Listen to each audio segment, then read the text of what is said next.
আমার নাম তারা।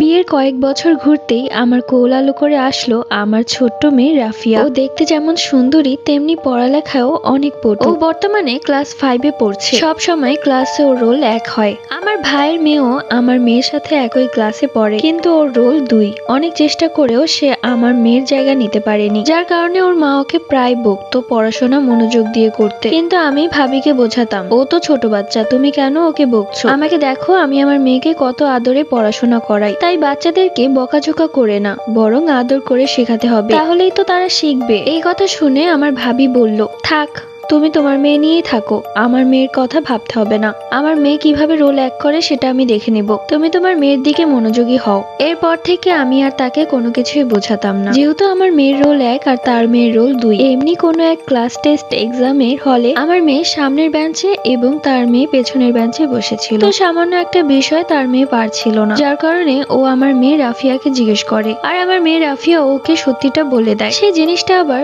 ওর মা খেয়াল করেছে ক্লাসের বাইরে থাকা জানালা দিয়ে। এরপর সবার সামনে সে তার মেয়েকে জোরে জোরে 2টা থাপ্পড় মারে। কেন ও রাফিয়া থেকে জিজ্ঞেস করলো। আমি তখন কিছুই বলতে পারলাম না, কেননা তার মেয়ে। আমি কিছু বলতে গেলে আমার দোষ হবে, আর এমনিতেও আমার ভাই আমাকে বলে দিয়েছে তাদের কোনো ব্যাপারের জন্য আমি মাথা না ঘামাই। এরপর থেকে আমি আর কিছুই বলতাম না। তো হঠাৎ করে আমার মেয়েটা কেমন যেন অসুস্থ হতে লাগলো। সামনে ফাইনাল এক্সাম, আমি খুব চিন্তায় পড়ে গেলাম। প্রত্যেকদিন রাতে ওর জ্বর আসতো, আর জ্বর কমতোই না। ওকে ডাক্তারের কাছে অনেক দৌড়াদৌড়ি করেছি, কোনো লাভ হয়নি। আমার মেয়েটার স্বাস্থ্য কত ভালো ছিল, কিন্তু এই কয়দিনের মধ্যেই সে শুকিয়ে কাঠ হয়ে গেছে। ক্লাসে যেতে পারছিল না, তাই পড়াগুলো পড়তে পারছিল না। একদিন ওর চাচি ওকে দেখতে আসে। ওকে এভাবে রোগা পাতলা দেখে ওর চাচি প্রচন্ড অবাক হয়ে যায়, আর বলে যে, হায় হায়, আমাদের রাফিয়ার এ কি হলো, হঠাৎ করে ওর কি হয়েছে? তখন আমি বললাম যে অনেক ডাক্তার দেখিয়েছি, ডাক্তাররাও কিছু বলতে পারছে না। তখন ওর চাচি আমাকে এক মহিলার নাম্বার দিয়ে বলল, তুমি এই মহিলার সাথে কথা বলো এই বিষয়ে, হয়তোবা কোনো জিন গঠিত সমস্যা হতে পারে। তো সেই রাতেই আমি সেই মহিলাকে ফোন করি এবং তাকে সবকিছুই খুলে বলি। এরপর সে আমার মেয়েকে নিয়ে তার কাছে যেতে বলে, একটা ঠিকানা দেয়। কথা মতো আমরা সেই ঠিকানায় যাই। যাওয়ার পর